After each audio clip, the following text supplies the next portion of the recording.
Hello, human peoples. You're listening to the podcast network of Gamefully Unemployed. To support us and gain access to great exclusive podcasts like Fox Mulder is a Maniac, Tom and Jeff Watch Batman, Star Trek The Next Futurama, and our latest show, Spiel Boys, head over to patreon.com/gamefullyunemployed. We do game streaming, movie nights with our patrons every Friday night, and you can even commission your own podcast about anything you want. Literally anything, within reason, and we have to do it. You are quite frankly out of excuses not to go visit patreon.com/gamefullyunemployed. That's patreon.com/GAMEFULLY unemployed, which is spelled like it sounds.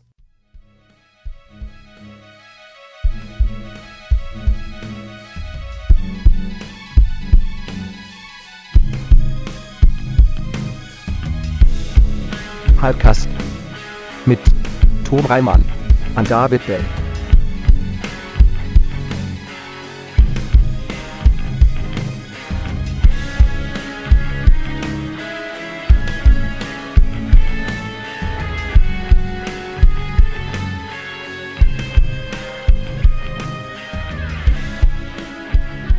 Hello, everyone.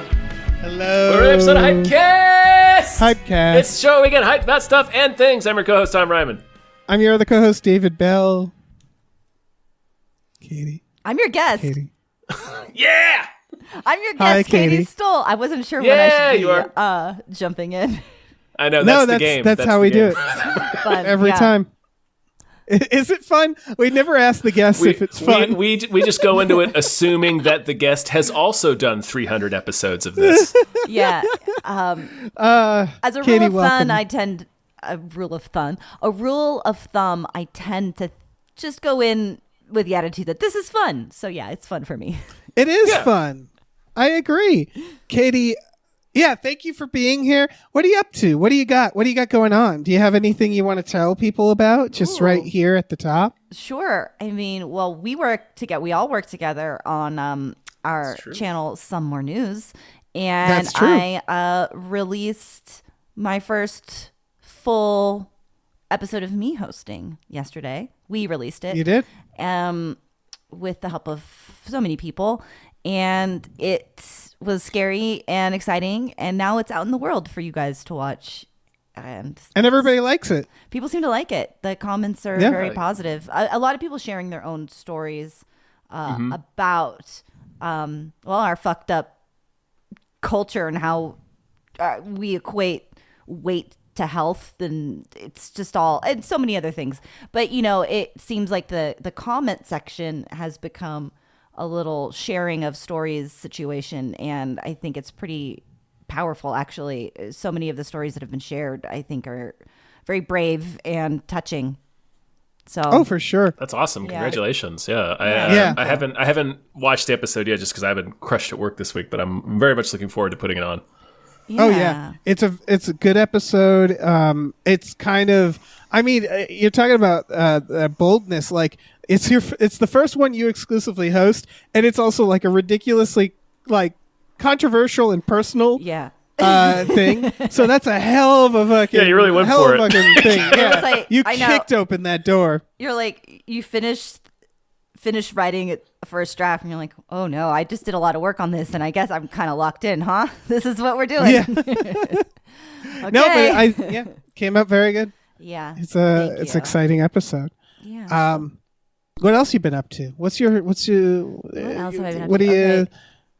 Well, I mean, back and forth from LA, the mountains. This morning on my walk, I saw a little baby fawn, a tiny baby. Oh. Taking maybe their Oh. first steps with wobbly little legs. It was unreal. There was no mama deer around, but it was pretty special. Well, did you tell the fawn that you were proud of it since the mama wasn't around? Yeah. I'm sure it needed that encouragement. I said, go on, get out of here. You Dumb deer. parasite. You parasite. They are parasites. They are. They are, yeah. Right in. But it did cross my mind that maybe this baby hasn't had time to become a nasty flea bag. A shit animal. Yeah, that's true. It's the forest of ticks on its back. Yeah. So that was a cute thing. I don't know. I feel in the summer vibes right now because I live in the mountains, and this past weekend felt very summery. Lots of like going to the lake. It's a little cold. It's like ice cold water, so you're not spending that much time in the lake. But kayaking and going for hikes and barbecues, watching the sunset. So it's pretty. That does sound nice. It's pretty nice. Yeah, the 4th of July happened. It did. Yeah. Did people do stuff? Not really on the actual 4th of July. Well, that's not true. Right. I went to the lake and I went over to my friend's house. She had a last minute barbecue thing with her family, but it was a Tuesday. It's a Tuesday. Yeah, I think the 4th of whack. July it's a Tuesday. should be tacked onto a weekend, and I understand that the name is locked in there, but no, I agree. I think they should do that with every holiday. Yeah, me too. Yeah. If you celebrate Christmas and it's on a Wednesday, nope. No, it's not. Round it up. Yeah. I did just make the same statement on Even More News, so sorry to listeners of both shows. Yeah, it's fine. It's true. It is true. That's the thing. You can't say the truth too many times. I'm not. Man, A Tuesday. That's the worst day for a holiday. It shouldn't be. It wasn't even a Tuesday back when they did it. Unless you're making a holiday about the movie Street Fighter, because then that's a reference. That's true. Oh. That's true, Dave. Yeah. And that It's a might be Street a Fighter. holiday. There are so many. It should be. That's Holidays. probably aren't there? that's probably Let's go why to the founding Wellcat. fathers. Oh, sorry. No, the founding fathers included the Street Fighter reference in the fabric of our country. So smart of them. Katie, have you seen the Street Fighter movie? No. Well, Remember, we'll have I'm to your friend change that that at doesn't some watch point. very many movies, just a lot of TV I know. shows. I am we'll get finally you to watching see the Street Fighter movie. The Power, which is one of the trailers we watched last time I was on. And I am, as I predicted then, I'm a little underwhelmed by it because I liked the book so much more. It feels a little like they updated it with COVID jokes and, you're like, nah, like not jokes, references. It just feels a little like, Yeah, sometimes it's like, can we Twee or- just I don't pretend know. it didn't happen? Yeah, I don't need it in everything. I really don't need it in my movies. I don't Yeah. know. yes, we can understand how COVID misinformation in this situation. I don't know. It's just, it's fine, but I am watching it. Right on. Anyway, Street Fighter, well- that was your question. No. Well, I don't know. That brought us perfectly to we can start talking about trailers, but first we got some producers to thank real quick. Yeah, so we let's do. let us jump into that. Big thank you to @NerdNumbers. Thank you. Big thank you to Zero Charisma. Thank you. Thank you to Aaron Burser. Thank you so much. A big thank you to AJ. Thank you. Thank you to Andrew Howe decked the halls with blood. Thanks. Thank you to Asking Seven. Thank you. Thank you to Bob Grenville. Thank you so much. Thank you to Bootler Bootleson. Thank you. Let me swoop Thank in here. you. Thank you to Brian, who Tom knows. Thank Thank you to Brockway loves the meat millie. Thank you. Thank you to Burrito wants you to drink water, hit the gym, and do the ska because they loves y'all. Scott. Pick it up, pick it up. Thank you to Chester's Prophet. Thank you. Thank you to Christopher Robert Sparts Esquire. Thank you. Thank you to Dan Hackroyd. Thank you very much. Thank you to Davey, the ghost of East Las Vegas, Francis. Thank you. And thank you to David Knife Boot Henson. Knife boot. Knife Ah, within the boot. Dave, yes. trailers. Killers of the Flower Moon is our first trailer, which we covered the teaser for. Yeah. But here's another one. Yeah, this one actually lets you know what it's about if you're not familiar with the book. Like, I just went out and bought the book, like, last week, and, like, actually a bunch of the author's other books, too. Like, I'm going all in on Killers of the Oh, Flower Moon. wow. It looks so good. It does This look good. trailer. Yeah. Yeah. And What little is it about? Well, I haven't. I've only barely started the book. Like I was just saying, I've been so busy this past week. But like, it's true crime. It's about oil on Native American reservation, I believe, in Osage County, which is I think in Oklahoma. I could be fucking all this up. But anyway, they find oil. White people want it. Lots of people end up getting murdered. It's the FBI America. kind of gets started because of this case. That's Jesse Plemons coming in saying, I'm from Washington, D.C. in the end of the trailer. Where they're like, we need like a federal. Yeah, bureau. so I loved that beat where he's Yeah. like, I'm here to see about the murders. Well, what about them? Well, who did them? Yeah. It's a great exchange. But it's a very dark and crazy story it will frustrate you with the amount of injustice in it. And it's just like, it's just a thing that I have never heard anything about. So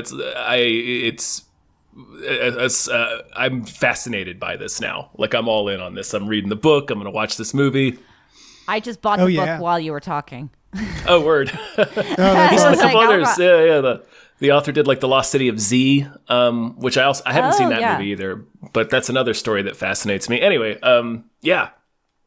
super into this. Yeah, I mean, it's Scorsese. That alone, I'm just like, yeah. Is this DiCaprio De Niro first movie together or no? That is it might. It's so it's interesting thing about Scorsese. It might be. Fuck. I don't want to say yes for sure.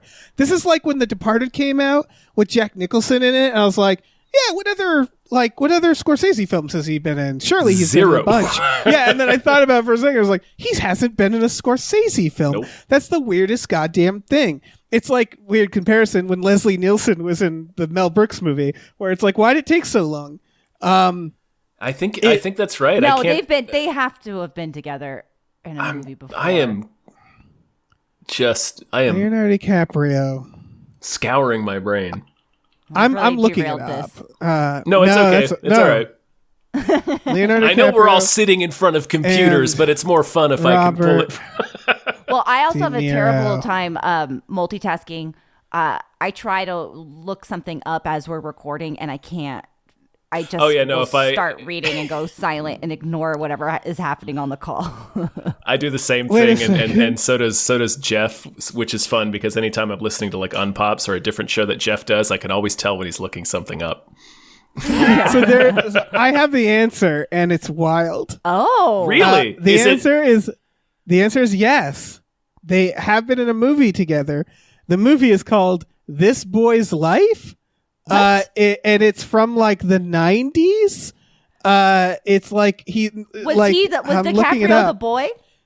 It came out in 1993. Yeah, he's the right age to have been the boy. Yeah, feels like that's Gilbert count, great. But okay.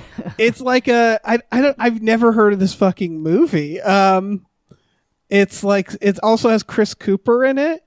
If it's like a movie called a 90s movie called This Boy's Life about like a tough coming of age story, Chris Cooper's going to be in it. Yeah. He's got to be the dad. He's going to be the grizzled Tobey dad. Maguire's first credited appearance in a feature-length movie. Whose? Tobey Maguire. Oh. This movie is out of control. I need to see this movie. Well, we've unlocked something here. Yeah, we really did. You think when on this movie, they were like, oh, This Boy's Life, I know you. Like they didn't know any of them from anything else. That's what I want. It's from the director of Doc Hollywood. What is going on? How do you not know about this? Yeah.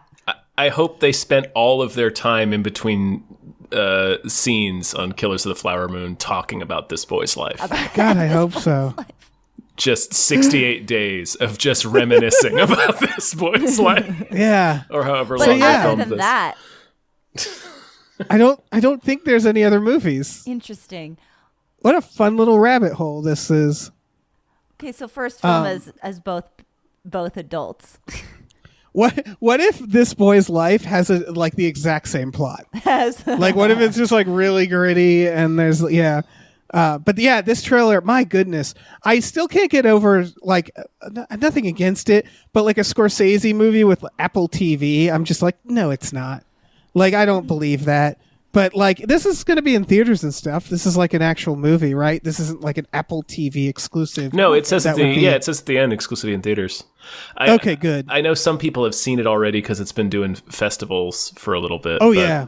And I'm very jealous of all those people. When is this available for viewing with our eyes? October. Oh, yeah. That's so far away. Makes sense. It's a good movie though, so they're not going to release it. It might as well not even exist. It's that far away. I can't even wrap my mind around October. Yeah, that's. Oh wait, okay. Sorry, there's more. There's more movies with Leonardo DiCaprio and Robert De Niro. Marvin's Room, 1996's I remember Marvin's Room. Yeah, I didn't remember De Niro was in it though. That's weird. And apparently the comedy short film The Audition, which was directed by Scorsese, or not Scorsese. Oh yeah, it was directed by Scorsese. So there you go. Okay. They had so they've done other things together, but not like this. That's blowing my mind, yeah, because it felt like such a hard no. Like, there's no way they've been in a movie together before. Right. It's just funny that they worked together heavily in the 90s. Yeah, these aren't movies. These aren't vehicles that you're like, oh yeah, that's a De Niro jam. Right. You know, Yeah. You don't like when somebody's watching, like going through, which DiCaprio movies should I watch? Oh, you got to start with This Boy's Life. Yeah. All three of these films, by the way, I don't know, but all three of these films are based off books. Huh. So I don't know if that's anything. Conspiracy, I think. Oh wait, no, wait. Sorry, one of them's a stage play. Is this anything? Are people listening to this and being like, "This is cool"? No, let's move on. Let's move on. I'm glad we went on that journey. Dave, because let's otherwise, move on. Well, We've I was learned just a gonna say, lot. otherwise, all we have to say is this is good, right? Yeah, Any other yes. thoughts? No, it looks good. Okay. It looks good as hell. All right, let's talk about Five Nights at Freddy's. This is another one where we covered the teaser for, and now we have the full trailer to really tell the story of Five Nights at Freddy's. I mean, am I wrong in my assumption? I think you're asking the wrong people, but continue. Yeah. If you read the Shining book, there's instead of a hedge maze, they have hedge animals. And the whole bit, which is very scary in the book, a little silly in the TV movie, is that the hedge animals only move when you're not looking at them. Mm-hmm. Right, like And the then angels in there's- Doctor Who. I was about to say, there's since been a lot of versions of that. Yeah, because it's Call of creepy. Duty weirdly did a really creepy one in Nuketown where the dummies do that. It's very creepy, and I thought that's what the Five Nights at Freddy's bit is, but in this trailer, it really seems like they're fucking moving, and in fact, taking a cab. Do they have money? I guess Good maybe questions. maybe the fear is their money. Yeah, They just get their way because, like, if a giant fucked up animatronic bear gets in your taxi, are you not going to drive them to Der Wiener Schnitzel or No, I would definitely take him to where Whatever that he bear wanted. needs to go. whatever he wanted? Yeah, whatever he asked for. Yeah, this is very clearly a children's horror movie, right? Yeah, it's so in the way that horror movies for younger audiences are, and by younger I mean like younger than teenagers, like preteens, I Right. guess.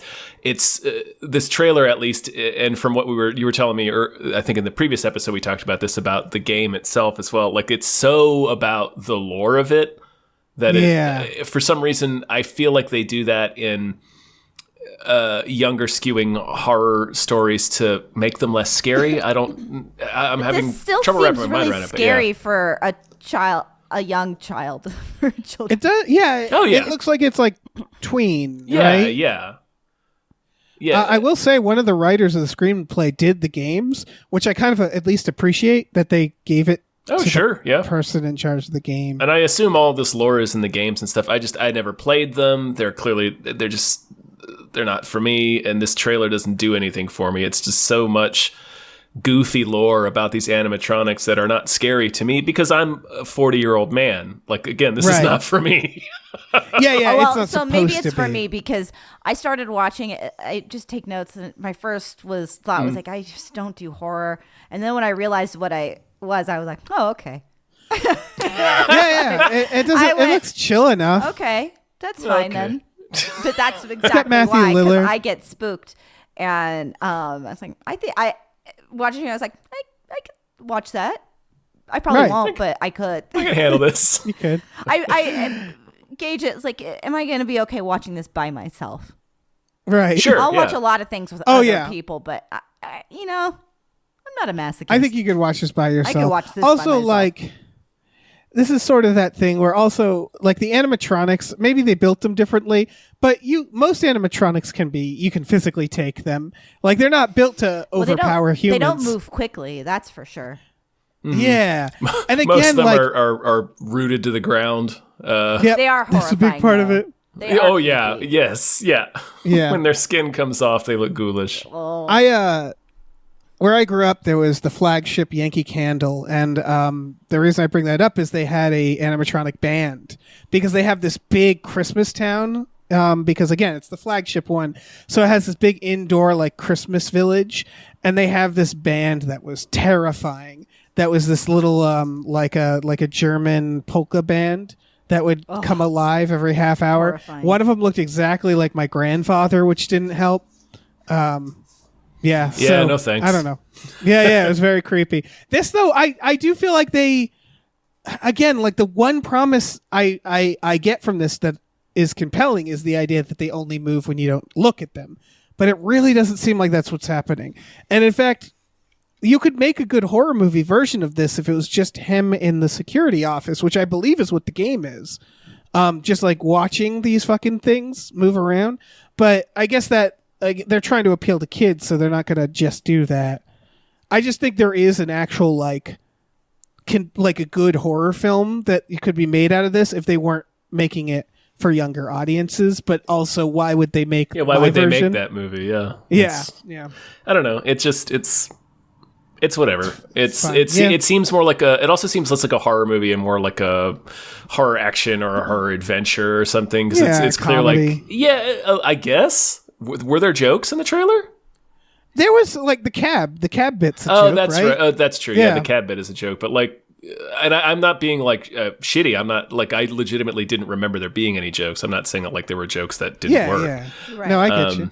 Yeah, no, it just, it's got the little kid. He's got to save the kid. He's got to save all the ghost kids who are apparently haunting the animatronic. It seems like there's going to be a whole ass thing for him to do. So it just seems like it's going to be more like one of those kinds of movies where it's like you've got a quest and it's kind of spooky, but really it's more about this quest.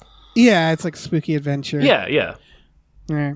Well, should we move on to our next one, which is Full Circle?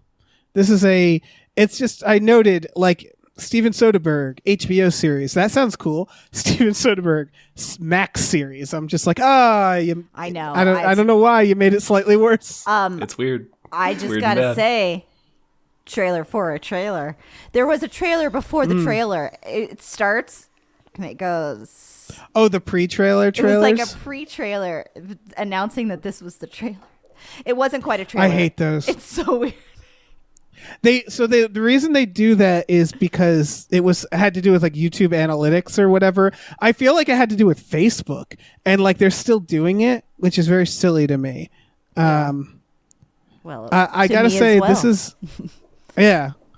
is co-written by Ed Solomon, who Bill and Ted, and Men in Black. Ted, Men in Black. Yeah, who I think briefly followed me or might still. I don't know. I think I think it might be through some more news, but I'm not certain. Because we did a whole Bill and Ted thing. Oh yeah, we're Twitter buddies. We should get him on the show. Anywho. Yeah, get Ed Solomon up in here, But this is all to say this looks good. Yeah. No, I mean, it starts out, I was like, oh, this is kind of like Steven Soderbergh doing Ransom with Timothy Olyphant. But then it's what's not to love with that? It's super not Ransom at all. It's a little bit different than that. It just looks like a really compelling kidnapping story. It's got a great cast, and then we learn that like the parents of the kidnapped kid are evidently into some shady shit that they don't want people to know about, and that's probably why the kid's been abducted. And it's just seems like a typical Soderbergh. Well, not typical, but like it seems like a solid Soderbergh crime thriller. Yeah. I just like Timothy Olyphant. He's always kind of the same guy. And it's a little bit, casting. A little bit. He always seems exasperated. I mean, I don't know if you watched Deadwood, but his character. Oh, I sure did, and I just rewatched it. He's a strange guy, nice. Seeming. Yeah, his character in Deadwood feels like a guy who knows he's in the West and hates it. Right. Does that make sense? Right. He's just sick of it. He's sick of everything anyone says to him is like the worst thing he's ever heard. He's so put upon.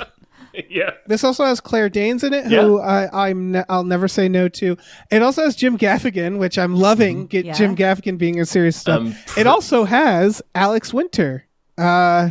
According to this. Who I hope he plays Bill, but I don't think he will. I doubt it. And Dennis Quaid's in this. Oh, man. I thought I saw CCH Pounder in this one. You did. Yes. I'm looking at this, and you did. William Sadler's in it. William Sadler, all right. Yep.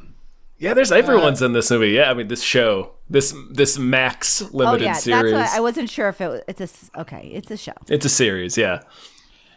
Yeah, but I bet it's good. I bet it's like your classic HBO series, which is why it's so funny to call it Max, where it's like, just slap HBO on it, because that's what it feels like, a good HBO Yeah, put it show. on HBO. Like, they still have HBO. It still exists. Yeah, I'm sure put it on is. HBO. Yeah, that's essentially what they're doing. Like, that's what I think it is that Max is just like getting in there. Like, can we put Max on it? And it's like, fine. Fucking fine. I hope it's not just a case of we want to put this on Max to try to boost our subscribers. Well, Max and then is HBO. 4 months from now, they're just gonna. HBO. Yeah, that's true. That's true. the thing. Max is HBO now, so like I think they just want to make Max the brand that we associate with HBO. I see what you're saying. Yeah, like I think when you slap HBO on a show, you expect this quality that's clearly in this show. But since they're slapping Max on it, it's like, I see you, Max. You're trying. But you can't pretend this isn't an HBO show. So yeah, I don't know. It looks boss. Yeah. Into it. Should we we'll keep watch. going? Yep. Yeah, 100%. Right. Yeah, this is a show that I will watch. Oh, this next one. Yikes. Yeah, speaking of, I don't know, shit I will watch, The Passenger. Yeah. This looks fucking heavy. It does. It's, Oof. I wrote, this looks so upsetting. Lots of O's. Man, it's about a kid who I think does a fucking spree killing at work, and then another kid who he doesn't kill helps him cover it up. Although, and then they go on. That's like not a Fight Club thing, and it's the same. Yeah, I was thinking about that because the person that does the killing is not a kid. That's an adult man. That's Kyle Gallner. He played he's the cop in Smile. Oh, okay. Yeah, so he's a grown ass man who has attached himself to this teenager and is just trying to improve the teen's life by murdering people. Do you think this is a Fight Club? Maybe. I went back and I looked to see, like, there's a scene with another actress, and I was like, did she even look at the other guy? I couldn't tell. Yeah, I think that's a fair assessment.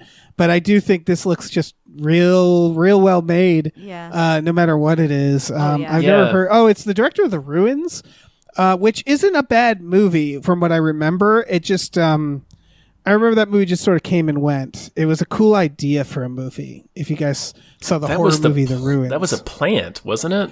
It sure was, which I actually thought it was very gnarly. Yeah. It was like this. It was an ancient ruins and the plants are like killing people. I don't know.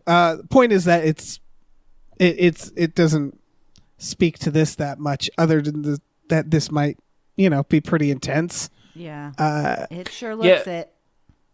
It reminds me of, like, I wrote in the notes, it reminds me of, like, The End of the Fucking World, that Netflix show, which is a little bit similar story. Or, like, season 1 of Fargo, where, like, Billy Bob Thornton attaches himself to Martin Freeman and is just like, I'm going to make your life better. And he's just chaos. And he's just, God. I want to watch that again. It's so good. Yeah. So, this, I don't know, it's Blumhouse. This might not be, but the trailer is giving me those vibes of, like, that was fantastic. I never want to watch it again. Yeah. 100%. Maybe because it doesn't. Because it doesn't exactly look fun, but it looks not a romp. It's not treating the violence as being like fun or jokey. It's like seriously, what would you do if this maniac decided he was your best friend? And it seems to be tackling some toxic masculine identity stuff, and I think that it's not. I don't think this movie intends to pull punches on some things. No, I do not think so. I'll definitely check it out though. Very interesting. Mm-hmm. Our next one is The Baker. This was in the running for the funniest trailer on the dock today, but that's coming. Yeah, this is Ron Perlman. Yeah. Evil Ron Perlman. I guess it's got Casey Jones in it. It's got Harvey Keitel. Yeah, Elias Koteas, Harvey Keitel. Yeah. Like, the cast is awesome. It's just such another boomer fantasy about old guy kicking ass. But, like, also I kind of love those movies. Yeah. Yeah. I don't hate them. No, I mean I like Ron Perlman. Yeah, and I like Ron Perlman. On Twitter, he's a real hoot. Yeah. But it's they do the equivalent of earmuffs with the little girl. He says goggles, and she throws on goggles every time he has to violently hurt some young guy. Mm-hmm. It's just funny. Some young punk, Dave. He's a baker, but he's like a murder baker. Yeah. And so I'm sorry, I'm reading the synopsis and I didn't realize how silly it was. I love at the end where Keitel, just real quick, Keitel goes like, so the butcher has become the baker. And it's like, yeah, we got it. So according to the synopsis, it is an elderly baker must smuggle a giant loaf of bread filled with drugs in order to save the life of his estranged son. Yes, I didn't Dave. realize that he had to use his baking. He has to bake the heroin. That's amazing. Honestly, kudos to them. Kudos to them for having his position as a baker actually matter. Yeah, I mean, I just thought there. Yeah, working that. It's not much, but it's there. That was like the first note they got, which was like, why is he a baker? Perlman a baker, yeah. I need to know. Why is he a baker? Like, we'll throw in some baking pitch. stuff. I'm right with you, but However, why? Baker. We have a few notes. Why? I mean, it definitely feels like it's the boomer fantasy where it's like they start with an innocent job, right? And then a they blue get collar, to be violent. unassuming, and then, and then name the movie after the job, which feels like something a million films are, although I can't actually think of one off the top of my head. It just that's not, I was going to say The Mechanic, but that's not about an old guy. Right, it just feels like a parody of an action right, film. exactly. It feels like and they had the phrase, the butcher, the baker, the candlestick maker in their head, and they're like, that's fucking perfect, make a movie about that. Oh, wait, he's gotta fight the candlestick maker in the end, bro. Yeah. It's a 30 Rock joke, right? Yeah, or, it really to date myself, it's the critic joke. It's just like a parody of a type of movie. Yeah, it seems, but not a parody. Right, weird. Like the trailer, every beat of the trailer is like a parody, but man, it's just not. It's just doing this in earnest. So I kind of love this movie, and I want to see it. Yeah, I appreciate it when a movie is doing something silly in earnest, for sure. We'll get to it soon. I like that. Just real quick, in the Ron Perlman's son in this movie, who is the reason he's in this mess, is played by Joel David Moore, whose career fascinates me. Because he's just sort of like, like a sort of geeky looking guy. So he was sort of a firm character actor in that space. But now he's like in Avatar. So he's in all of the Avatars. Oh, yeah. He's just like, so he's just this kind of character actor who played geeks is attached to like this 5 of the like guaranteed $1 billion movies or something. It's just really funny to me. Oh no, I love it when that shit happens when there's certain actors where you say like, what happened to that actor? And then you realize they're just rich because of some random thing. It's like when somebody tells you how much money Sam Jackson has. You're like, really? And then you think for a second, you're like, oh yeah. Like he's in every Marvel movie. Yeah. Yeah. Yeah. Or like I don't know, Matthew Lillard that we just talked about, where I was like, what happened to him? And then it's like, oh, he's been Shaggy for like, decades until recently. Been cashing them Shaggy checks for 15 years. It's, I think, why a lot of TV show actors where you're like, what happened to cast of DS9 and stuff? It's like, they got rich because they did this show for 9 years and then they never had to work again. Got out as they should. That's not true. If you got it in you, it's quite an industry. Yeah, I always imagine it's a combination of things where it's like, if you're David Duchovny, there's a combination of like, you can go to auditions, get roles, but you don't have to like, I assume, well, maybe David Duchovny is the worst example. I was going to say, I assume he took care of his finances, but I don't know. Well, he's a bad example just because he's been in stuff steadily since X-Files. Like he went from that to Californication and then to other TV shows, Oh yeah, people, I'm sure they're in things on and off, but it's like, if their finances are good, they can just like take things when they feel like it, and they don't have to like really fight for roles necessarily. I don't know. All this is to say is that I love like watching Grandma's Boy, and like Joel David Moore is like the weird villain in that steals the guy's video game, and also he's in the two of the biggest fucking movies of all time. Yeah, it's pretty incredible. Anyway, that's all. Yeah. Any other thoughts on the baker? No. Oh, man. Well, let's talk about our third. I'm gonna watch it so I can see him fight that candlestick maker, dude. Oh yeah, there better be a candlestick maker. If there's not, man, you guys, you fucked up. You did it wrong. They fucked They up. really left Do that the on movie again. table. Yeah. Yeah. So we got the passenger, we got the baker, and now we have the moon, which is not about a moon. I don't know, going on a rampage or An angry moon. It's about a moon For going on a retribution. rampage on one guy. Oh, well, That's true. yeah. This looks neat. I want to note that this is weird. The writer director, one of his other credits as a director is Little Big Planet, the game. So I don't know. Well, That's a good game. This is a it a good Korean game? film. Oh yeah, Little Big Planet's pretty rad. You get to build your own Oh, yeah, levels. it's a delight. Little Sackboy. You ever seen Little Sackboy? Anyway. I know Sackboy sounds weird, but does. it makes sense when you see Sackboy. No, he's just a little charming little smiling dude. He looks like one of the guys from that movie 9, only way more friendly. Yeah. Oh, anyway, But yeah, this is a Korean movie that appears to kind of just be the plot of The Martian. Not that it's a bad thing. Yes, but the moon. But it instead. really is just The Martian. It's one astronaut gets left behind on the moon, and they have to work together to bring him home. Yeah, but honestly, and I remember thinking this watching The Martian is like, oh, I could watch 20 of these. Like, Right, The Martian's pretty good. Yeah. If this is different enough, then yeah, it fuck looks it. good to me. I was like, I'd watch this for sure. It does look pretty good. Like, Yeah, the moon is I- way more pissed at this guy than Mars was at Matt Damon. Yeah, the moon really Like, wants he him did something to the stay. moon. I don't know what. Maybe we'll find out in the movie. Oh yeah, I hope it's haunted or something, or it's the spiders from Apollo. It could be. Ooh, Apollo 18 was creepy. that Apollo movie? 18, yeah. This it must be more frustrating because like the Earth is not that much closer, but it's closer. Well, it is a lot closer compared to Mars. So you get to like watch Earth, like it's right there, you can see it, and you can't get to it. That just seems Yeah. more frustrating. To be as a place to be stuck on. Yeah, Yeah. it's right there. It Although also, maybe like- that keeps you sane in some way. Like, okay, there's home. Yeah, that's true. I would also argue the moon like sucks more. I guess it depends because the moon, it just seems like there's less going on.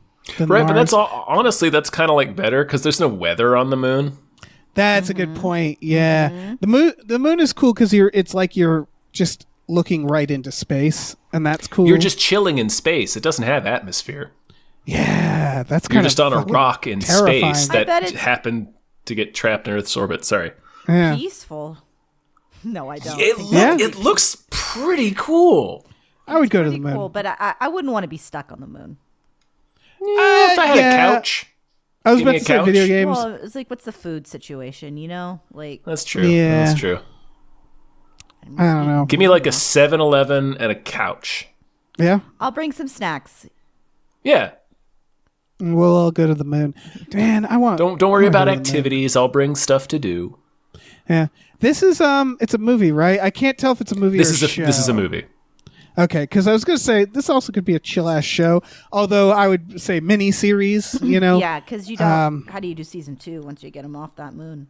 Right. yeah, or you just never He's, get them like, off stuck the in moon, the or airport. that sucks. Yeah. Yeah. Slightly less thrilling in season 2. He's stuck in the airport.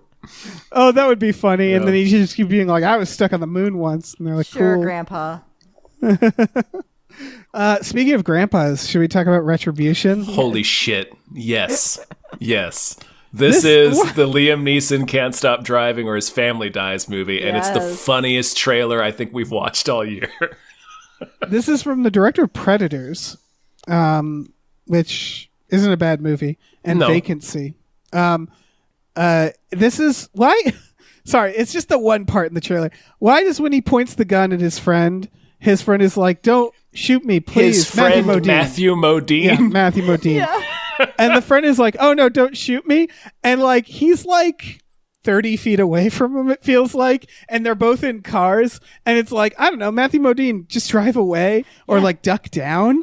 Listen, it's clearly a Saw sitch. I'm sure there's some reason Matt Modine can't move the car. You're right. Yes. He's been like forced to be there too. Yeah. But like, it's still extremely funny that they're just kind of across the street yelling at each other, and then it's like, it's Liam Neeson yelling at Matt Modine, and Matt Modine being like, "I'm your best friend, Liam Neeson. You can't shoot me." And he's like, "You're right. I could never shoot you." And he puts the gun on the ground, and then it just cuts, and Matt Modine's car clearly explodes. So they just show us that Matt Modine explodes in this movie. Yeah. And now funny. Liam Neeson is wanted for his murder. For the explosion of Matt Modine.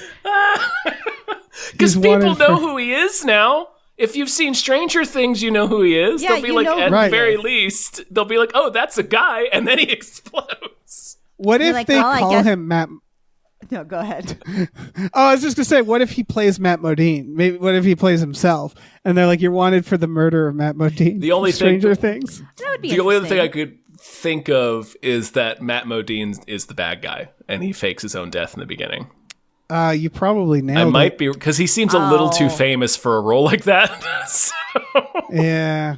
but you never He know. definitely You never plays know. a bigger role than what we're seeing in the trailer. There's got to be more to it, but we have. There's gotta be. And it can't be that big of a spoiler unless they're just very bad at making trailers, or it's a very bad movie. that Right, they have to clearly- reveal something big.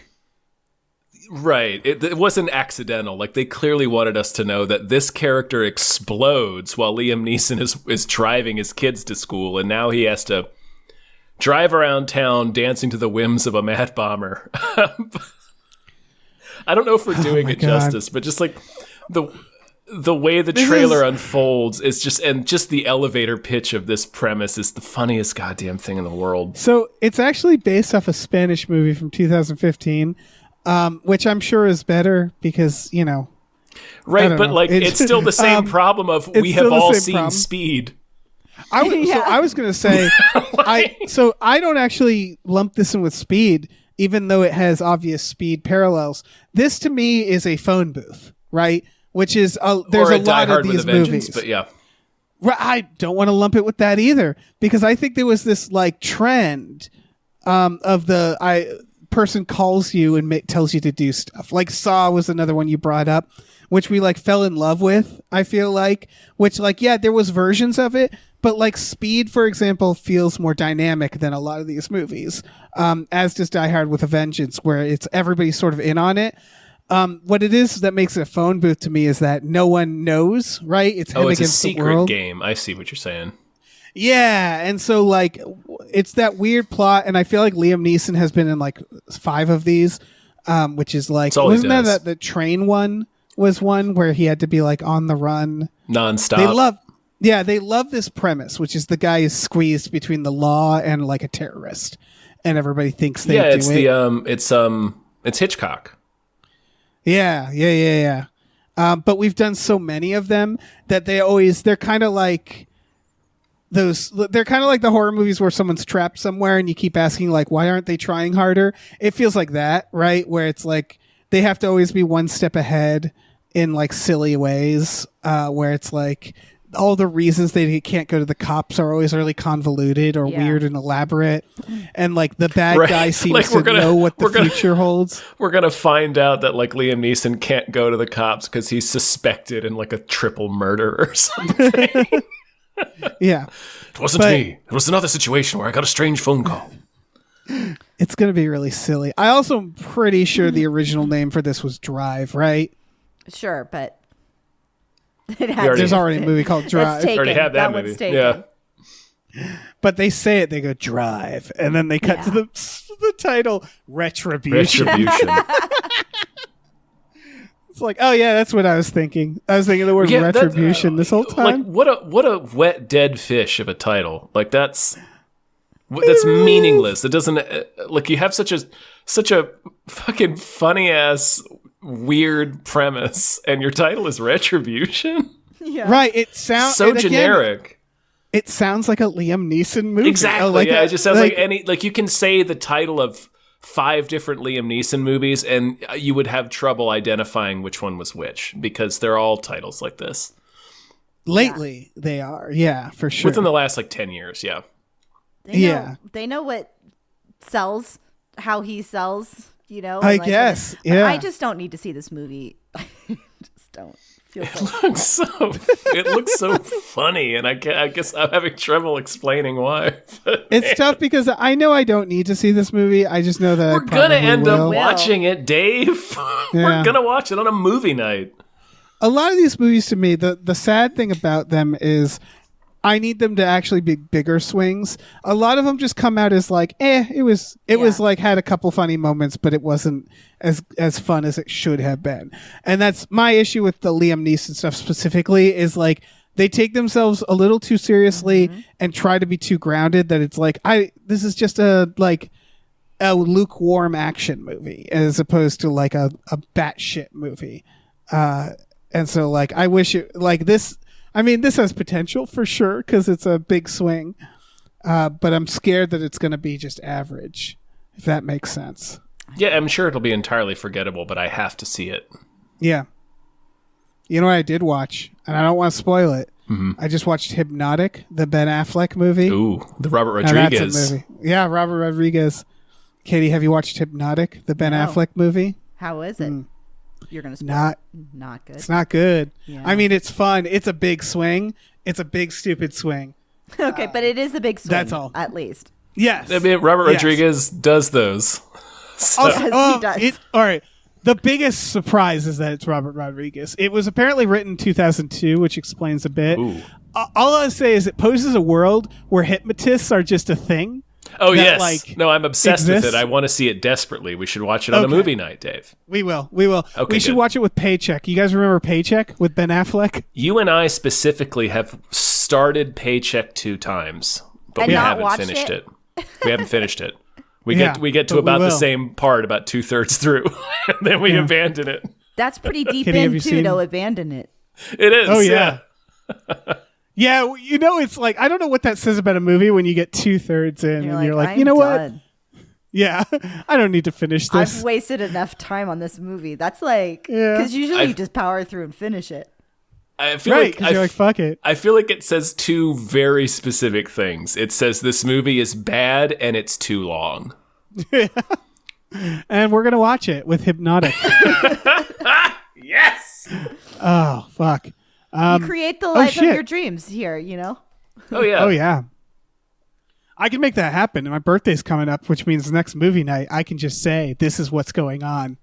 We're going to watch Paycheck and Hypnotic. That's true. That's true. That's a gift. I'm about to bombard you with dumb shit, Dave. You have no idea what's coming to your mailbox. I'm excited. Should we name some producers, I guess? Yeah. Let's get into news stories, name some producers. Big old thank you to Deborah is awesome, Barbara is great, and cancer can go to hell. Thank you. Thank you to Dracula, the bus driving vampire. Thank you so much. Thank you to Driftless, a.k.a. Goochcock. Thank you. Thank you to E.T., the extravagant terresticle. Thank you. Thank you to Evil Ed 209. Thank you so much. Thank you to Exploding Runes. Thank you. Thank you to Funky J. Mostly comes out at night. Mostly.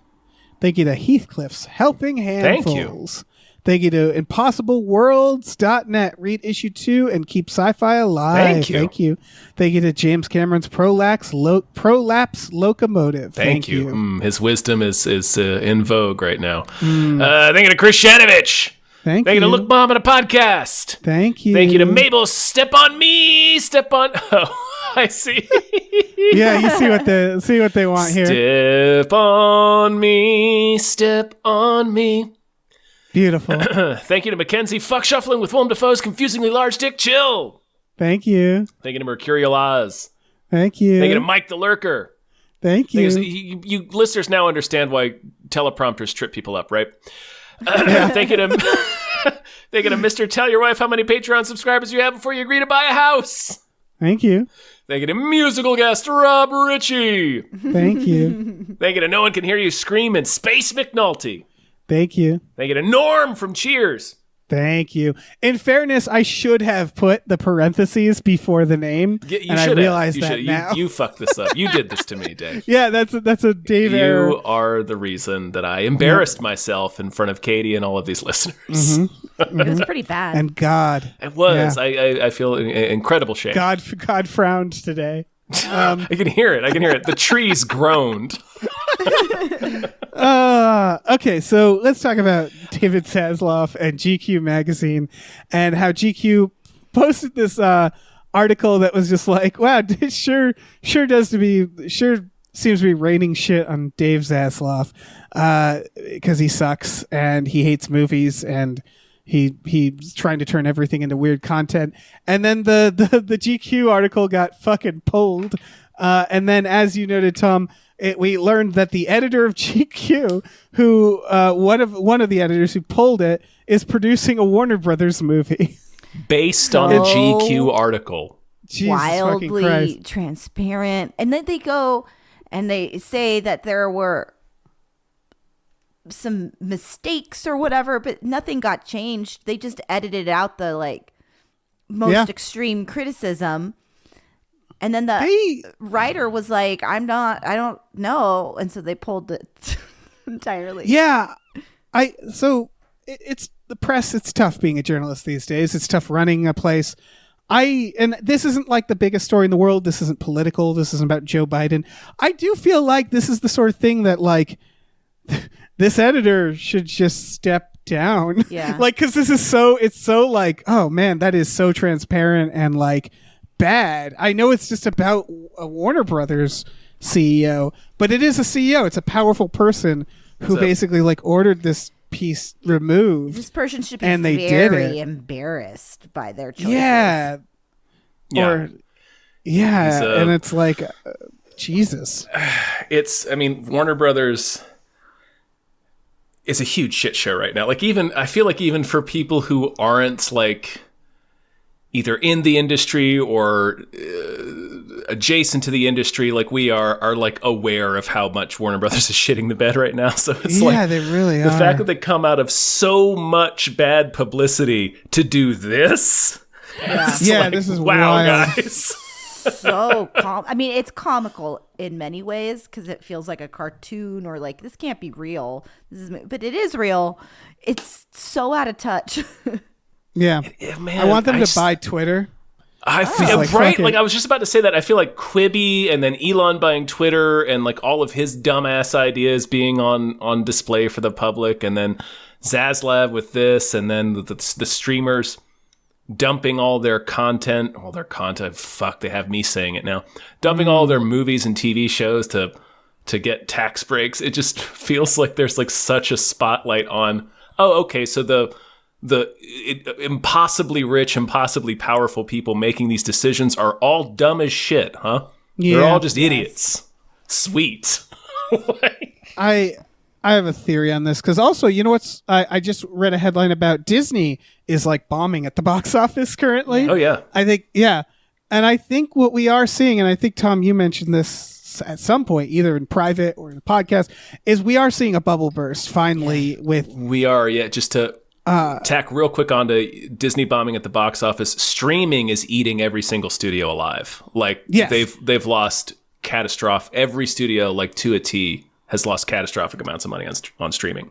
Yeah, right. and I know. Sorry, Dave. That's what No, you were going in the direction I was going because I was going to say I sound like a broken record here, but I think historically speaking, in the broad look of this, we are going to see this as the internet was invented and it threw off so many industries, and this is the end result of the way the internet affecting the entertainment industry, which is piracy to an extent, streaming, and then it just feels like this is what's happening, right? And so blockbusters hit this place where they had to make $1 billion or nothing at all, the new Indiana Jones, which not a great movie, but it bombed. It still made a lot of money, and it's it shouldn't have cost you $300 million to make that film. And so it's just this big weird monster that has been created that I feel is that domino meme, of Pirate Bay existing, and then this, where it's like the studios, and then the no physical media, the loss of physical media, which of course we've talked about, where it's we're just seeing the studios in this existential crisis where they don't really know how to make money anymore. They're already pivoting hard back into that. I'm sorry, Katie, just real quick. I do remember reading that on like last quarter's Disney earnings call or something. They did say that they're looking back into legacy media to bump their numbers back. They're getting back into Blu-rays. Because they could make money that way. Of okay, course sorry, are. Katie. No, nothing to apologize for. I'm just saying it. I've said this on other shows before. I've lost track of where and when and how or why. But of course, these are not people that give a shit about art or entertainment. They care about profits. Not at all. They are not artists in any way. They are not creatives in any way. They're killing it. They're ruining it. All they want to do is grow the industry. They see this innovation, and then they're all trying to keep up with each other, and it's all just fucked. And it feels frustrating, too, because, of course, the writer's strike is still going on with no signs of slowing down. I don't know where we're at with the SAG strike, but, dealing with these motherfuckers. Right. They're not even talking to the writers, really. There's nothing, and it's just very demoralizing across the board. That's art is important. I think it used you do. As much as everybody likes to shit on it and say that it's not, like, what does everybody talk about online? What does everybody, I mean, no, that's not right. But like, like what do you fill your idle conversations with? It's all the books you're reading, the TV you're watching, the movies you've seen. Like, it's like, and it influenced, I don't know. It's just, it sucks. Yeah, we need things to not suck. Like, you love listening to music, don't you? Well, somebody has to fucking write and record that. Like, Jesus. Anyway. It used to be, I think it used to be that these people could make money on the system that gave us good entertainment and good art, right? Mm-hmm. And like maybe now, what's that? I said, I guess so, maybe. Well, I think it seems like some people have always been able to make money, but the internet collapsed a big source of their revenue. Mm-hmm. It collapsed the ability for movies to, and we might as well lump this with the next story, which is Disney Plus just removed the movie Crater after 7 weeks. Yeah. And what people have, and that I never seen that movie. It's a small. It looked good. We covered it on a Hypecast, and it looked like a good Goonies space camp type. Like, it was a movie I was gonna watch, and we predicted on that show. We were like, oh, this could be like the next generation's Goonies. Not now. Right. Yeah, but that's the whole thing. But because they're like, things have to just be a huge success or not at all. Instantly. Yeah. So we're losing the concept of cult classics, of movies that people might find. And it's so weird that the digital age did that, where you think like, well, it must be cheaper for them to just host it because you don't have to make physical copies. But they're like pinching pennies to such this ridiculous extent that they're like, because they didn't. Well, think of the servers that requires to stream all that too. Right, and they didn't do the math. Right, they're like everything's $7.99. Exactly. Yeah. Yeah. So they didn't do the math. The system, the fundamental system of streaming doesn't work. Obviously, right? They can't afford to keep things on there. This is why pay-per-view movies were $30. Yeah, they already knew this, but they had to learn it again. And it's tough because, like, part of me is like, can we put the genie back in the bottle? No, can we say, hey, let's all go back to physical media? I don't know if we can actually do that. I guess people are getting scared now. At this point. Yeah, it would be way cheaper for everybody involved. It really would be. I predict it's going to go back to a more pay-per-view type model. You know what I mean? Yes. Where like you pay to rent or you pay to buy a movie on streaming, and it's not just an infinite library of titles available to you at any given moment, because that's not it's not sustainable, period.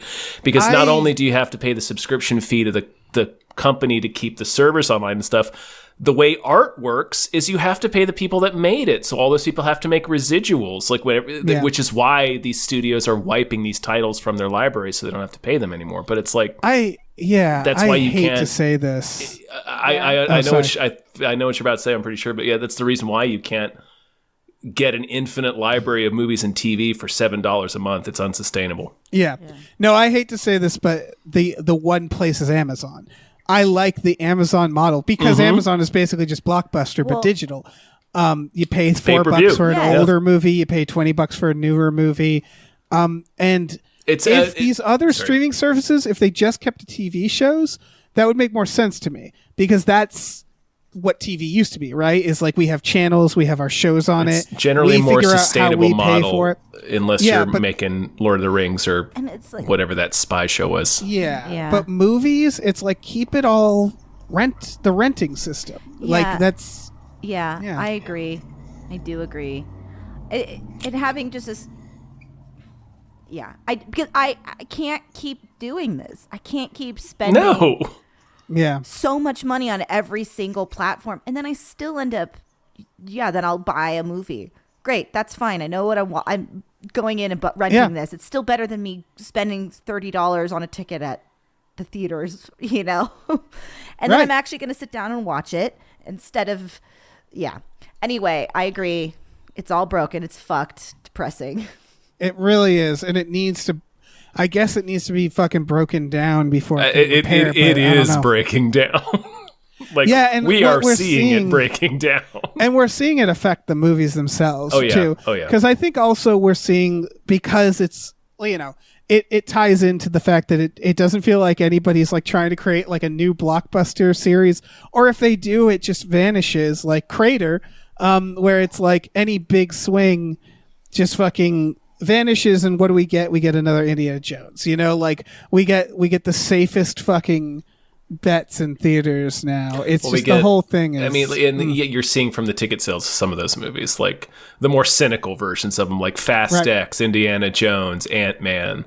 The ones that were made, the Flash is cratering, but like the ones that were actually made by people who gave a shit, like Spider-Verse, Avatar, they're doing well. They're crushing. Guardians did well. So it's not superhero fatigue. It's not blockbuster fatigue. It's fucking bad movie fatigue. Right. Yeah. That's the part of it where it's like, I don't know, like just try to make good movies. Like I haven't been to a movie theater in a very long time, to be honest, especially up here. They haven't changed. But it's too much money to spend risking for a movie that's 99% positive isn't going to be good. We used to go, like, it's a fun outing. We're going to go to the movie theater. It's not worth it. It's not worth my time at the moment. I'd like there to be magic in the movies again. I'd like for that to sound appealing to me to go. Something just clicked for me with what you were saying is, it used to be way more fun to go to the movies. But when you said I can't just justify spending my time on it right now, honestly, the biggest drag of going to the movies right now for me is the fact that they play 30 minutes of commercials before the trailers even start. Yep. I'm sorry. They play 30. They literally play 30 minutes of trailers. Like you get to the. Yeah. I'm sorry, I mixed myself up. You get to the the start time of the movie. Like if you're going to the AMC for a 2:45 movie, at 2:45 they start playing trailers, and the trailers run for 25 minutes. Yeah. Oh yeah. Whenever I go to AMC, I realize that, and I give myself. It's I appreciate assigned seatings for that reason, because I'm I can show up 20 minutes late. It ends up making a movie take up my entire day, and so it just clicked for me when Katy was talking, where it's like that's a big part of why I dread going to the movies right now. That, and I don't want to get shot or catch COVID. But I just feel on edge in there. I never feel comfortable in a movie theater. Yeah, it's I live like 30 seconds away from a movie theater right now, and it still is exactly what you guys are describing, which is like so many fucking trailers, multiple. Now the Regal I'm in has multiple intro, like welcome to Regal videos, and it's like, pick one. AMC does that too. AMC does their welcome to AMC. Thank you. And then it goes into the now time for your feature presentation. And then it goes into the Nicole Kidman ad. Yeah. And it's like, I know I'm at an AMC. You've told me several times, and I walked in. I have eyes. I looked at the building I just walked into. Yeah. It's like you've got my attention for a limited amount of time, people. Like by the time the movie starts, I already need a pee break. That's a problem. Well, the movie is mediocre. Yeah, usually, and it's like Jesus. It's all part of this. Like, yes, it's part of the cynical way that they view us, that they view the ticket buying audience. They serve up crap because they're like, well, they don't care. It doesn't matter. They just want to see Spider-Man or whatever. they dump 25 minutes of commercials onto you because like, well, we got to sell them our product. They don't care. And it's like it doesn't occur to them. It's like you are abusing and disrespecting our time so badly. Right.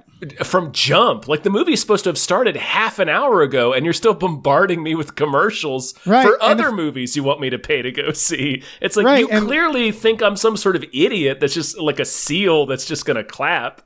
So like and the movie it ain't Lord of the Rings. No. You know, like it's not that's the kicker, which is like we used to put up with that more and more like in the past too, but we used to have like fresher franchises. It feels like there isn't a franchise that's more than 10 years old at this point. Also, like, is Marvel the newest franchise? Is there? Yeah, maybe. I was going to say 10 years ago, it was not half an hour trailers, right? It was more like, so when I worked at the movie theater, we told them 20 minutes. So it was still always long, but it's creeping to 40. That's why I fucking love the ArcLight. One of the ArcLight's promises, for people who don't know, it was an indie theater in LA. 3 trailers. 7 minutes. 7 minutes. That's what they did, and that's it. No movie or Nuvi or whatever the before. It was just darkness, and then here's 7 minutes of trailers, and then here's your movie. But yeah, it's a combination of all these things, and it all leads to like this is all like corporate spreadsheet shit, right? It's all them completely forgetting. It's the Zaslav making everything on Max content creators, you know. It's just like completely forgetting the product and seeing everybody as a fucking number. Removing the humanity from a product. It is a product, even though I hate to call it that. But from a product that is fundamentally about its humanities. It's like it's fundamentally about humanity. It's art. It's creativity. It's people telling stories about other people. Right. And I feel like this is a great transition to our next story, which is that Mattel is making a gritty Barney film. Oh yeah. With which Daniel I can't Kaluuya. fucking wait to see. Yeah. And they're making a bunch of Mattel stuff. They're making Hot Wheels. I've seen a few headlines that it's like going to be a cinematic universe, which isn't quite what it is.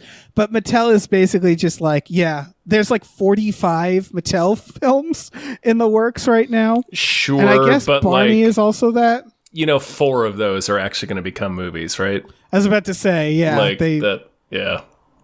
That's how in development works. Here's my hot take is that one of the studios right now that currently I think understands making fun blockbusters is Hasbro. True.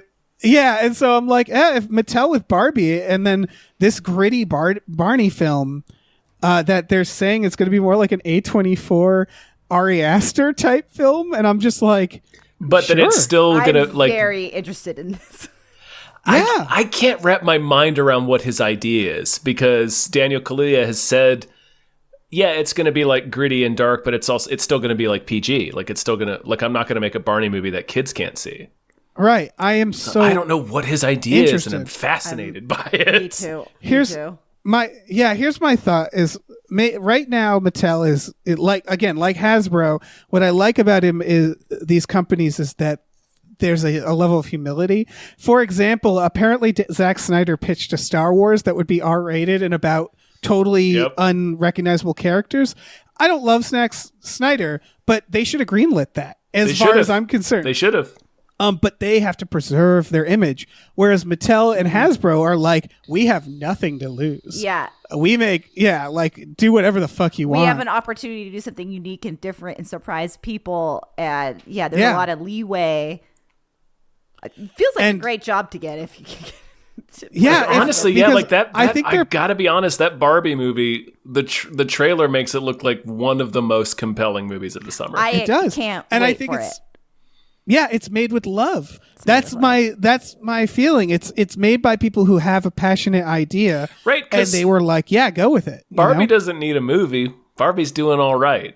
So exactly. It's like they could have taken her leave. Like this movie didn't need to exist. And then I appreciate that. Like it's clear that they're okay with it being like in the trailer. Like the first line of dialogue is Margot Robbie saying, "You ever anybody ever think about death?" Yeah, it's so good. It's incredible, and it's like so against the Barbie brand, but not at the same time. It's like it's playing with the Barbie brand, and the fact that they can recognize that as not being bad for the brand. Yep. Yeah, you can make The fun of fact yourself. that they're not. Because like it or not, like the movies are a business. Like that's why they call it the business, right? You can't make these without the business aspect of it. So it is nice and refreshing when you can see the business side of it. Right. Willing to play along. Yeah, and willing to take risks because that's what it's all about. And yes, willing to be like, we get... don't know. You're the creatives. If you think this is this seems good. You know, like I don't know. Yeah, you know what the Barbie movie actually reminds me of. You know what the big swing of it is that I haven't seen a long time. Something like the Flintstones movie or the 1993 Super Mario, where it's like, wouldn't this be a cartoon? Nowadays, like they'd play it safe, right? They'd make a 3D. A CGI animated movie. That's what you'd expect a Barbie movie to be, right? Like a cookie cutter, like the new Mario Brothers movie. We haven't done this style since the 90s, where you do like the live action version. Mm-hmm. And that's what I really like about it. Cause I'm like, we haven't seen that weirdness since the 90s. We haven't seen like a live action Barbie movie. Like that's so fucking weird. And I love it. Yeah. And again, it's made with love. So I mean, they have done Turtles and Transformers. Like but those live action cartoons. Those serve live action. That's true. Opinion, that they're action, and like Barbie is just Barbie is not a human. Oh, sorry, Katie. She's not even shaped like a real human. It's like it. You don't think of it. Well, I guess a Ninja Turtle is. Yeah, but like with CGI, it makes sense. Yeah, that they'd be a gritty. Yeah, but this stuff reminds me of the Ouija stuff. Hasbro made a Ouija movie that they did not like, and they were like, "This is a bad movie." So they went to Mike Flanagan and said, "Make us a sequel. We will absolutely give you no parameters. Just put a Ouija board in it, and how much money do you want?" And like that's such a it's I like the sense of the humility and the idea of like, yeah, fuck it. Let's just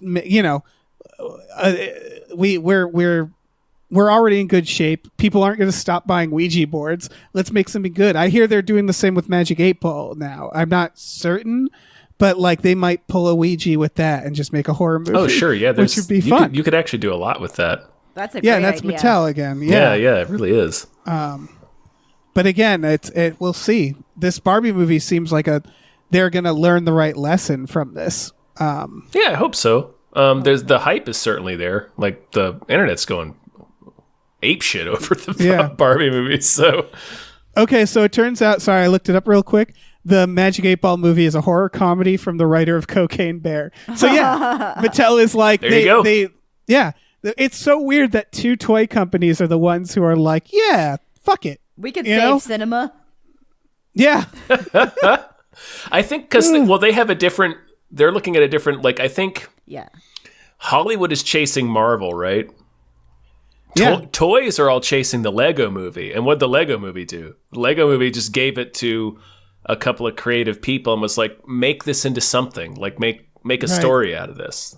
It's more like a writer's prompt. Yeah. Yeah.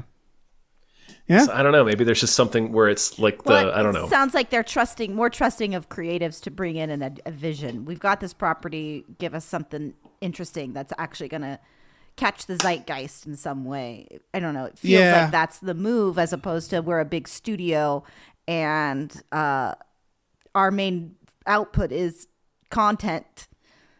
Right. Mattel's main output is toys. Like. I mean, maybe there's some. I wonder if anybody's ever done a study on this. I wonder if toy companies are better at figuring out trends and when to get in and when to get out because they have to do it constantly, as opposed to movie studios which just have to do these. They have to reevaluate every decade or so. That would be really interesting to look at actually, because maybe toy companies realize like, oh, we can't just dump the same shit out because after a while it starts to not sell.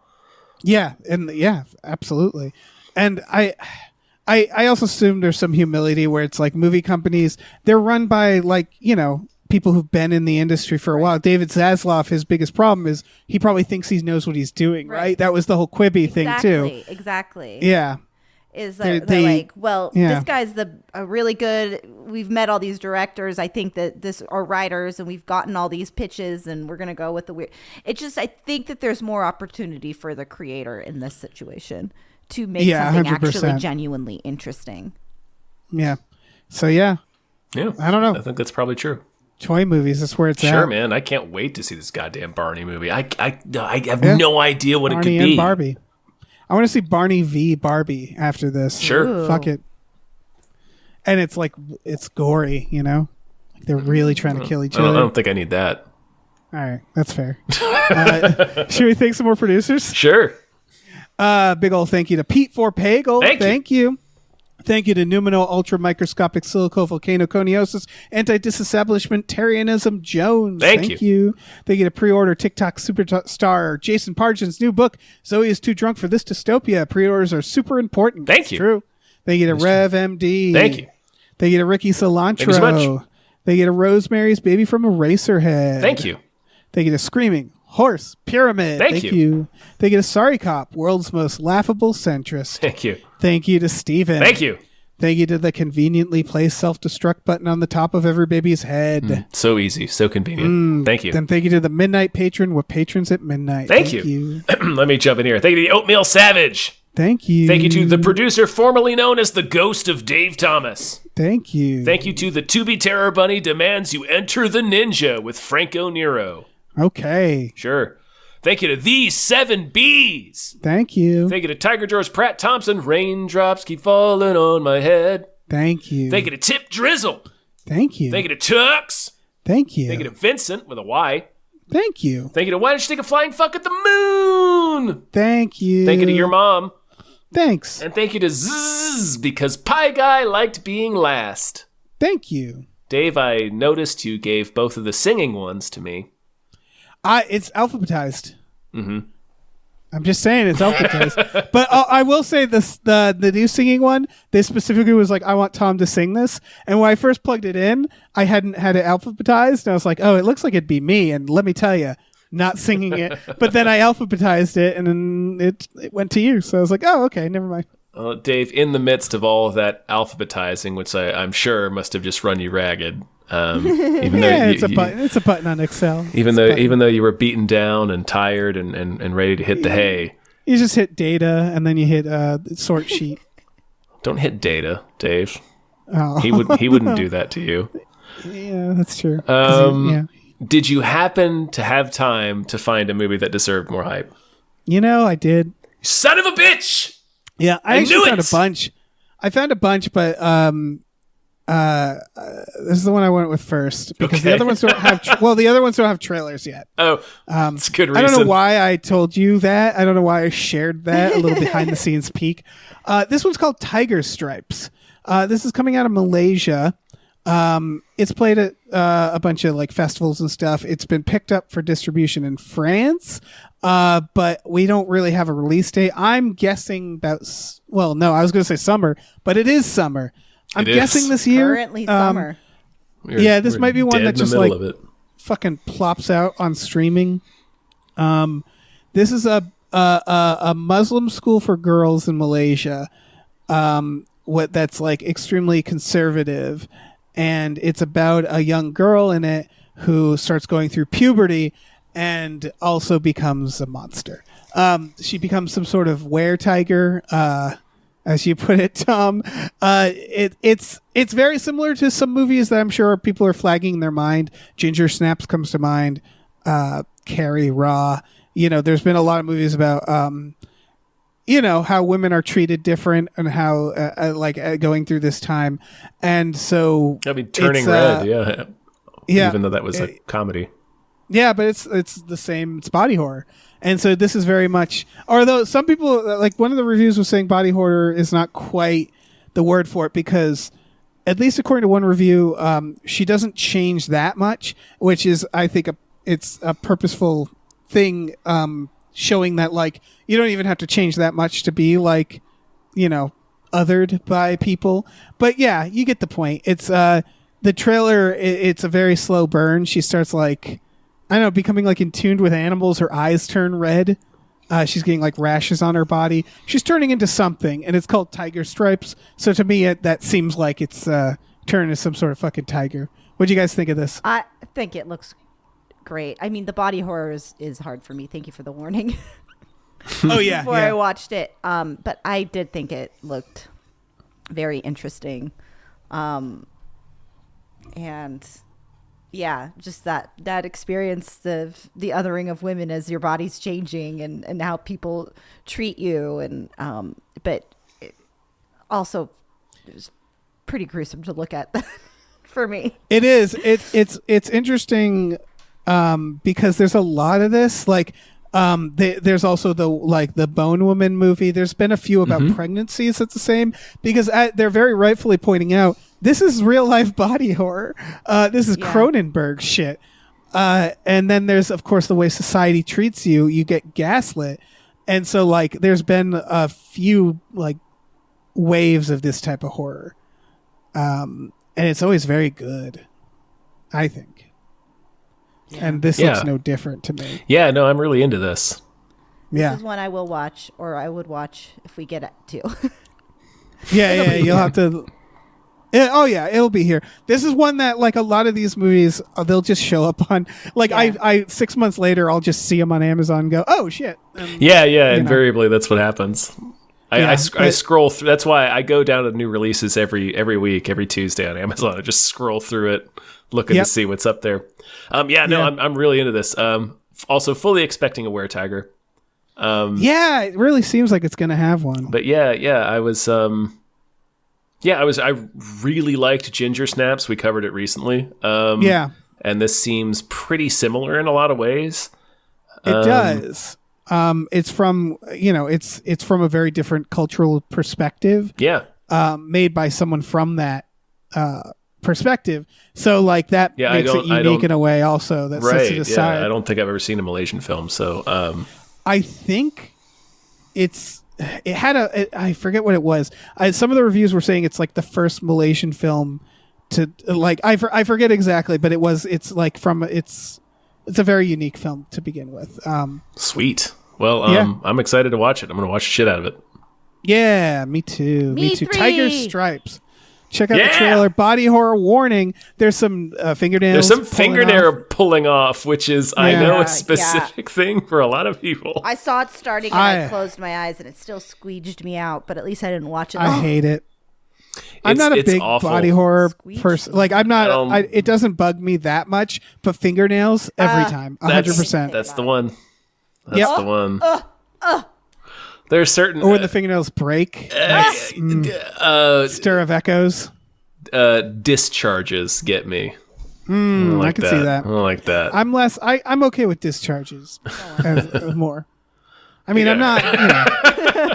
Should we go around? Keep naming stuff. No. I mean, I do love The Fly, though. Yeah, I was gonna say Dead Alive, the pudding. Well, Dead Alive is different. That's Katie. Have you seen Dead Alive? I'm not sure if you'd enjoy it. There's absolutely no way. The answer is no. The answer is no. Okay. Or Brain Dead, as I'm sure one nerd in the comments is going to yell at us. Yeah. It's a Peter Jackson movie. Yeah, it's Peter Jackson's second movie. And there's custard. Boy is there. It's an over the top, violent, grotesque zombie movie. Ruin custard for me, and I like. Oh yes, it will. Yes. Peter Jackson, man, what a career! I still remember hearing about Lord of the Rings and being like, really?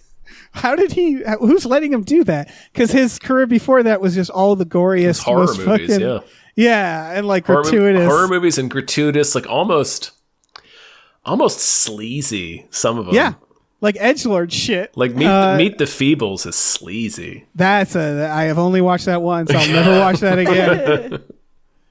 And then he makes Lord of the Rings, and now he's like an esteemed filmmaker. It's like, bro. Yeah, I don't know how he pulled that off. You pulled that off. He must have had a dazzling pitch. A Beatles documentary. Meet the Feebles is a Muppet movie, Katie. If you. Well, that sounds cute. But it's not a fun Muppet movie. Yeah. Nope. It's A dark one? Google it. It's very dark. Yeah. It's very dark. I believe there's at least one Muppet that overdoses in it. Oh my god. It's listen, we don't have to talk about it too much, but it's the idea of like the Muppet Show, but it's all like sleazy, like all these like it's a dark version of like backstage. Right. Yeah, it's a premise that's very rote now, but at the time it was Yeah. Weird. Anyway, everybody watch Tiger Stripes and Meet the Feebles, two films that are not similar. And that is my movie that deserves more hype. Throw up the music, the hype music. We don't have hype music. Throw it up. Okay, that's fine. It would probably sound something like that, and that's a sewed. We've done it. Woo! Katie, thank you so much. Katie, thank you so much for being on the show. Thank you. I loved it, and I got some things to watch when they come out. Oh, good. Yeah. Do you want to plug some stuff? You want to plug some more stuff? Sure. Yeah. I mean, the same stuff. Some More News. You'll be supporting all of us. Our YouTube channel, Some More News, and our podcast, Even More News. You can also listen to the audio of the YouTube channel in the podcast feed. It's a whole situation. It'll make sense when you go there. We release almost every week, so lots of that for you. Yes, we do. Yeah. Do it. Check it out. That's my plug. Cool. Sweet. I will tell people about our Patreon. Patreon.com/gamefullyunemployed. Like mentioned, we watch movies every Friday night with our patrons. We also have exclusive podcasts on there. Tom and Jeff Watch Batman, Fox Mulder's Maniac, Star Trek The Next Futurama, and Spiel Boys. That's all for $5 a month. You get all those podcasts. It's a lot. Less than Twitter Blue. Yeah. It's a whole lot of podcasts. It really is. And then we have other tiers. We have custom episodes. We have producer shout-outs. We have a Discord. Nice community. Everybody check it out. It's great fun. Community. You'll have fun. Yeah, it's a whole lot of fun. Dave, I don't realize how many podcasts we do until other people point it out to me. Yeah. We almost I think we have like one every day. I believe we have one a day. We also have a store. Your other jobs. Yes. I work from 9 to 5. We also have a store. Head over to gamefullyunemployed.com where you can find a link to our Teespring store. We have all kinds of cool original artwork and designs you can get on t-shirts, mugs, stickers, posters, all sorts of things. So slap your tiger stripe and peepers onto those. Do it. And I don't have anything else to say, so we can be done. We can be done. Say all goodbye, everyone. Bye. Bye.